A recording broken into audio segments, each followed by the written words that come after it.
میرے پیچھے دوڑ لگائی تھی اور میں اپنے زخمی پاؤں لیے اس کتے سے بھی تیز بھاگ رہی تھی کہ اس چکر میں سامنے سے آتی گاڑی کو نہ دیکھ سکی اور ٹکرا گئی۔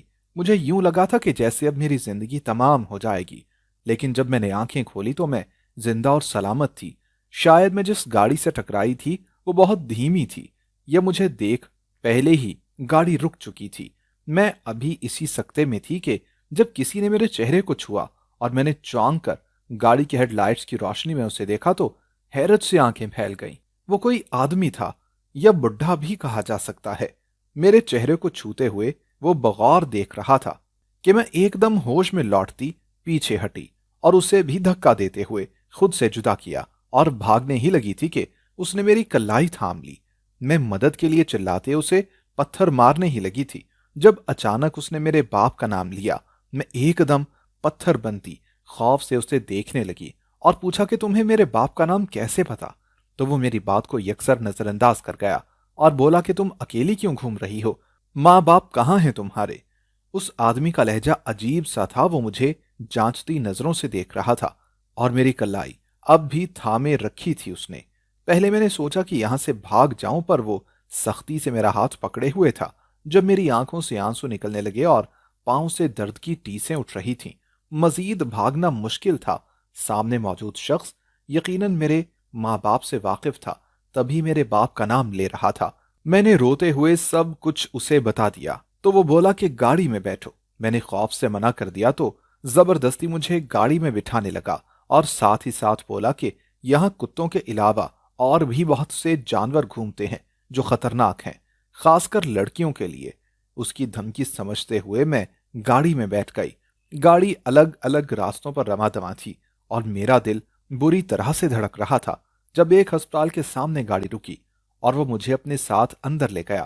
میرے پاؤں کی مرہم پٹی کروائی اور میرا سر جو تھکن اور کھانے کی کمی سے غشی کھا گیا تھا اسے وہیں ڈرپ لگوائی۔ اگلی صبح وہ مجھے اپنے ساتھ کہیں لے جانے لگے۔ اتنا تو مجھے بھی سمجھ آ گیا تھا کہ وہ انسان برا نہیں، اگر ہوتا تو اب تک بہت کچھ برا کر چکا ہوتا۔ اس نے مجھے چپل کی دکان سے ایک چپل دلائی اور آدھے راستے میں گاڑی روکتے ہوئے بولا کہ تمہارا کچھ سامان وغیرہ نہیں ہے؟ بڑا سارا سامان مالک مکان نے ہڑپ کر لیا، باقی ضرورت کی چیزیں کپڑے وغیرہ جو تھے وہ بنگلے میں رہ گئے، یہ بتا دیا۔ میری بات پر وہ کچھ دیر خاموش رہے اور پھر جب بولے تو پیروں تلے سے زمین کھینچ گئے۔ وہ بولے کہ میں تمہاری ہر ضرورت کا خیال رکھوں گا، تمہارا خرچہ بھی اٹھاؤں گا، رہنے کو گھر، عزت اور تحفظ بھی ملے گا، لیکن ایک شرط پر کہ تمہیں میرے ساتھ میرے گھر پر رہنا ہوگا۔ ان کی بات سنتے ہی میں پتھر ہو گئی تھی۔ میں خوف سے انہیں دیکھنے لگی جب وہ واپس بولے، میرے بیٹے کی بیوی بن کر میں تمہارا نکاح اپنے بیٹے سے کراؤں گا۔ ان کا یہ کہنا تھا کہ میرے لیے سانس لینا بھی مشکل ہو گیا تھا، لیکن سچ تو یہ تھا کہ میں ڈر گئی تھی۔ اب جب مجھے ایک ساتھ تحفظ، چھت، سب کچھ مہیا ہو رہا تھا تو چھوڑنا بے وقوفی تھی، پر ایک انجان انسان در بدر بھٹکتی لوگوں سے اپنی عزت بچانے کے لیے بھاگتی لڑکی سے کیوں شادی کروانا چاہتا تھا؟ اپنے بیٹے کی۔ یقیناً اس میں کچھ عجیب تھا یا پھر وہ معذور تھا۔ میں نے فیصلہ کر لیا کہ مجھے یہ ساری چیزیں چاہیے۔ اگر ایک معذور مجھے یہ سب دے سکتا ہے تو مجھے کوئی اعتراض نہیں تھا۔ میں نے ہاں کی تو میں نے بغور دیکھا کہ اس آدمی کی آنکھوں میں ایک چمک ابھری تھی۔ پھر وہ مجھے اپنے ساتھ اپنے گھر لے گئے۔ ان کی بیوی کافی پرکشش اور حسین تھی، مجھے دیکھتے ہی حیران رہ گئی۔ ان کی بیوی میرے متعلق پوچھنے لگی جب وہ مجھے خاموشی سے ایک کمرے میں بٹھا کر دروازہ بند کر کے چلے گئے۔ اس کے بعد باہر سے ان کی بیوی کی چیخنے کی آواز بھی آئی، ساتھ ایک دوسری مردانہ آواز، لیکن وہ لوگ بات کیا کر رہے ہیں یہ سمجھ نہیں آ رہا تھا۔ جب مجھے اس کمرے میں بیٹھے مستقل 2 گھنٹے گزر گئے، تب وہ اپنے ساتھ ایک مولوی کو لیے کمرے میں داخل ہوئے اور میرا نکاح پڑھوا دیا۔ میرے شوہر کا نام خلیل برہان تھا، مطلب جس شخص کے ساتھ میں تھی کل رات سے، اور اب جو میرے سسر کے مرتبے پر فائز تھے ان کا نام برہان تھا۔ میں یاد کرنے لگی کہ شاید کبھی میری ماں نے ایسا کوئی نام لیا ہو، پر مجھے کچھ بھی یاد نہ آیا۔ نکاح کے بعد وہ اکیلے کمرے میں آئے اور مجھے کچھ باتیں سمجھانے لگے اور بولنے لگے کہ تم اپنے باپ کا نام ایوب بتانا۔ میں حیران ہو گئی کیونکہ میرے باپ کا نام تو صادق تھا، اور اگر نکاح نامے میں صادق نام نہیں لیا تو نکاح کیسے ممکن ہے؟ تو میری مشکل آسان کرتے ہوئے انہوں نے بتایا کہ نکاح نامے میں صادق نام ہی لیا گیا ہے۔ لیکن نکاح کے لیے کوئی راضی نہیں تھا، نہ ہی کسی کو دلچسپی تھی۔ اس لیے تمہارے باپ کے نام پر کسی نے غور نہیں کیا۔ تم اپنے باپ کا نام ایوب بتانا اور ماں کا جو مرضی پر فرضی نام۔ تمہارے ماں باپ میرے بہت اچھے دوست تھے، پر حادثے میں چل بسے کچھ دن قبل۔ سو تمہارا کوئی والی وارث نہیں تھا، اس لیے تم باپ کی وصیت کے مطابق میرے پاس آ گئی۔ میں نے ان کی سکھائی کہانی رٹ لی۔ اس کے بعد جب میں کمرے سے باہر نکلنے لگی تو میری ساس مجھے عجیب سی نظروں سے گھورنے لگی تھی، اور میں نے ان سے سلام کیا تو انہوں نے بے ساختہ مجھ سے میرے ماں باپ کا نام پوچھا، جیسے مجھے پہچاننے کی کوشش کر رہی ہو۔ تو میں نے انہیں ثاقب بتایا، کیونکہ وہ صادق سے ملتا ہوا نام تھا۔